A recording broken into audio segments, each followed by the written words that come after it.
সেই নিশা পানৈ গাঁৱৰ ওচৰৰ হাবিৰ মাজতে থাকে। ৰাতি পুৱালত তাই হাবি ফালি উত্তৰ ফাললৈ মুখ কৰি যাবলৈ ধৰিলে।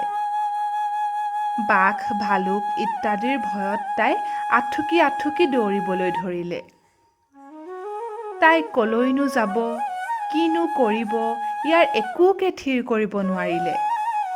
তথাচ তাই যাবলৈ ধৰিলে। দিনটো গৈ গৈ ভাগৰ লাগিল।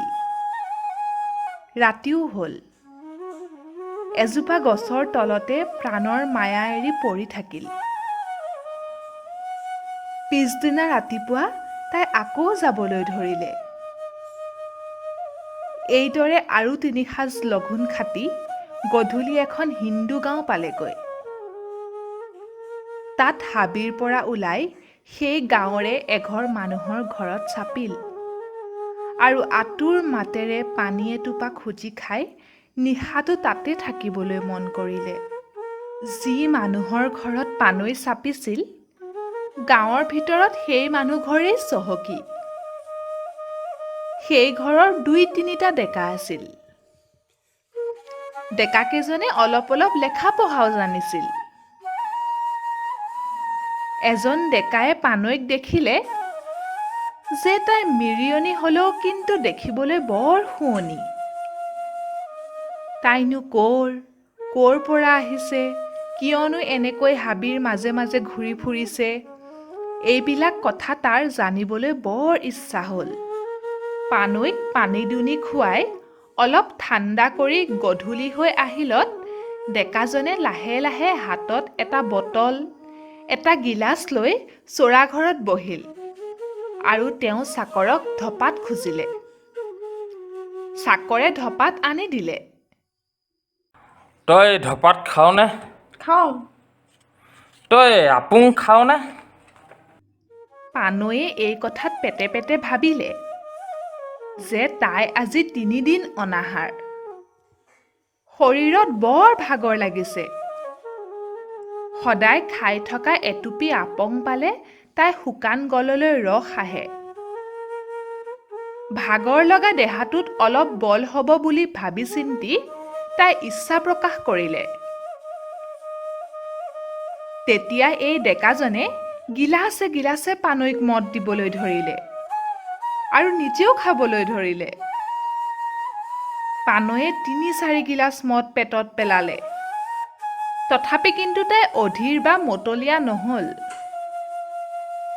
কিন্তু ডেকাজন নিতান্ত অধীৰ হৈ পৰিল।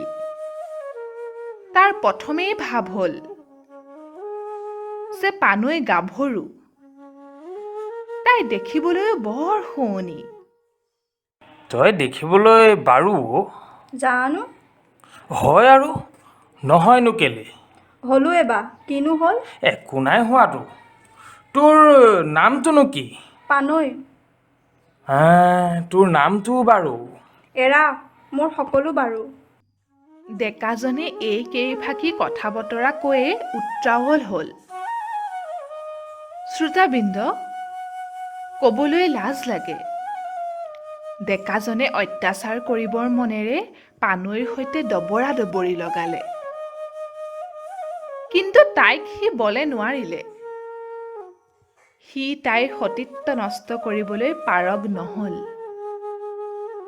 শেষত অতি নিৰাশ মনেৰে সি পানৈক ক'লে, পানৈ, মই বৰ বেয়া পালোঁ। চিহ, তই এনেবোৰ লাজ লগা কথাও ক। এইবিলাক পাপ। মই তোক পালে সকলো পাপকে কৰিব পাৰোঁ। কিন্তু পানৈ, তই মোৰ আশাত এনেকৈ ছেদ কৰিব নালাগিছিলে।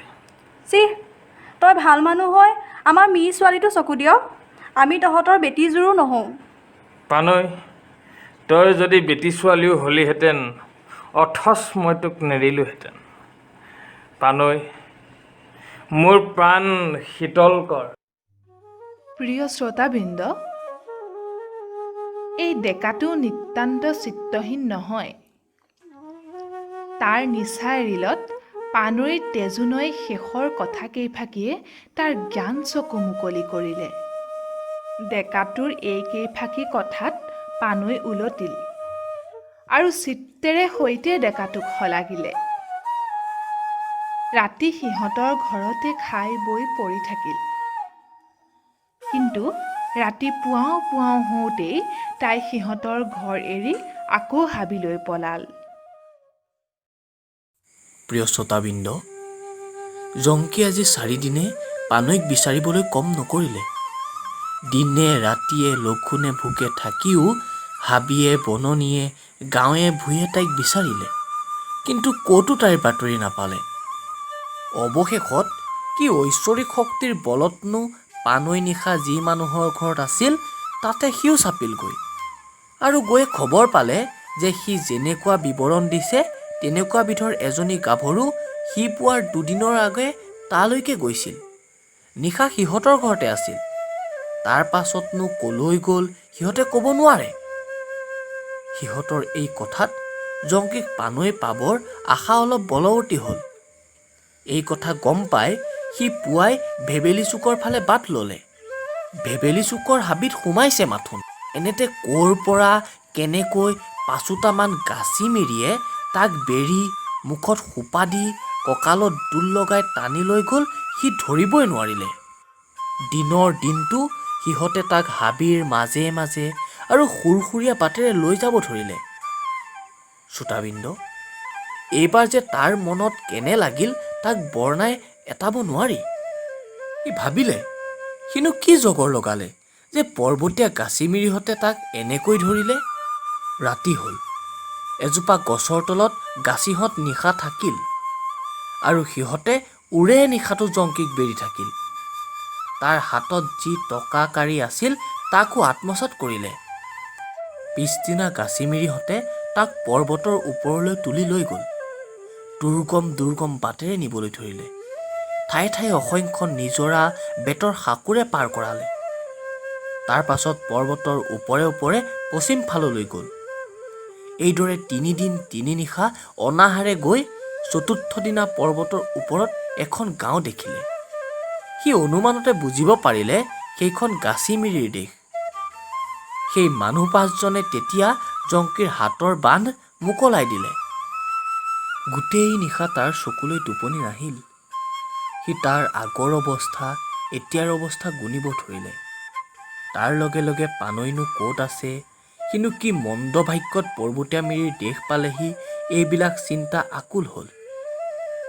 একোবাৰ ভাবিবলৈ ধৰিলে যে তাৰ মৰাই ভাল।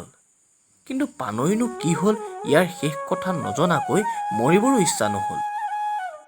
পেটে পেটে আলোচিলে যে সুযোগ পালেই সি পলাব। কিন্তু গাচিমিৰি ঘৰে তাক সিহঁতৰ বেশ ভাষাৰে গাচিঘৰৰ চাকৰ কৰিলে। এইদৰে গাচিমিৰিৰ বেশ ধৰি এদিন সি পৰ্বতৰ ওপৰত গিৰিহঁতৰ ঘৰৰ মানুহ এটাৰে সৈতে আলু খেতিত কোৰ মাৰি আছে। এনেতে দেখিলে যে সিফালৰ পৰা এজাক মিৰিয়ে সিহঁতৰ মাজত 3-4 জনীমান মিৰিয়নী ধৰি বান্ধি লৈ আনিছে। সি দেখি বুজিব পাৰিলে যে সেই মিৰিয়নীবিলাক গাচিহঁতে আন এখন পৰ্বতীয়া মিৰিগাঁৱৰ পৰা চুৰ কৰি আনিছে, নতুবা ডকা দি আনিছে। কিন্তু এটা কথা দেখি সি আচৰিত হ'ল যে সেই পৰ্বতীয়া মিৰিহঁতৰ ভিতৰত তাৰ নিজা পানৈও আছে। তাৰ হৰ্ষ বিষাদ সমান হ'ল।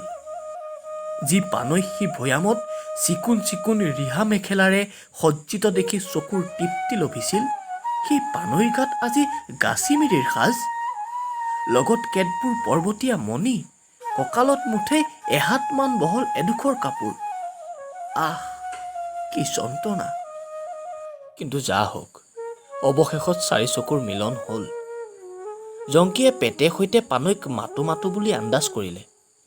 চতুৰী পানৈয়ে তেনেকুৱা ভাৱ দেখি চকুৰ ঠাৰেৰে তাক হাক দিলে। কিন্তু জংকীয়ে আলেখ ৰাখিলে যে সিহঁতনো কলৈ যায়। যেতিয়া সি দেখিলে যে সি থকা গাঁৱলৈকে পানৈও আহিছে আৰু সদায় সেই গাঁৱতে থাকিব, তেতিয়া তাৰ মনত বৰ ৰং লাগিল। সি পেটে সম্বন্ধিতে ভাবিলে যে ঈশ্বৰ কিজানি অতদিনে সিহঁতলৈ প্ৰসন্ন হ'ল। মনতে সেই নজনাজনক ধন্যবাদ দিবলৈ ধৰিলে। কিন্তু পানৈৰ সৈতে কথা বতৰা পাতিবৰ একো সুবিধাই কৰিব নোৱাৰিলে। এইদৰে পৰ্বতৰ ওপৰত প্ৰণয়ী যুগলৰ 2 মাহ সময় অতীত হৈ গ'ল।